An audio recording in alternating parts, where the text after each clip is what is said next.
കൊച്ചിൻ കാർണിവലിന്റെ ഭാഗമായി ഫോർട്ട് കൊച്ചിയിൽ ഒരുങ്ങുന്നത് പഴുതടച്ച സുരക്ഷാ ക്രമീകരണങ്ങൾ.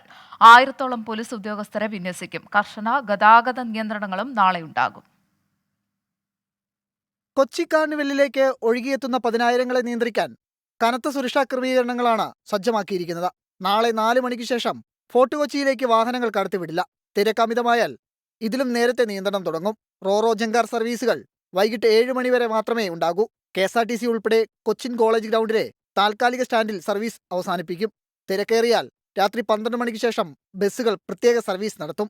സ്വകാര്യ വാഹനങ്ങൾക്കായി 23 പാർക്കിംഗ് ഗ്രൗണ്ടുകളാണ് ഒരുക്കിയിരിക്കുന്നത്. ഇതല്ലാതെ മറ്റൊരു സ്ഥലങ്ങളിലും പാർക്കിംഗ് അനുവദിക്കില്ല. നാളെ മുതൽ ജനുവരി 1 പുലർച്ചെ 1 മണി വരെ മെട്രോ സർവീസ് നടത്തും.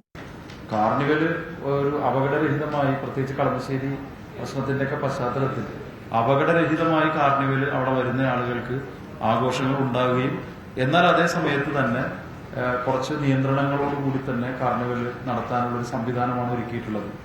നഗരസഭയുടെ ഭാഗത്തു നിന്നും ചെയ്യാവുന്ന എല്ലാ സഹായങ്ങളും ചെയ്തിട്ടുണ്ട്. പാപ്പാഞ്ഞിയെ കത്തിച്ചു കഴിഞ്ഞാൽ ബാരിക്കേഡുകൾ മാറ്റി നിയന്ത്രണങ്ങൾ സുഗമമാക്കും. പരേഡ് ഗ്രൗണ്ടിൽ വൈദ്യുത തടസ്സമുണ്ടാകാതിരിക്കാനുള്ള സജ്ജീകരണങ്ങളും ഒരുക്കിയിട്ടുണ്ട്.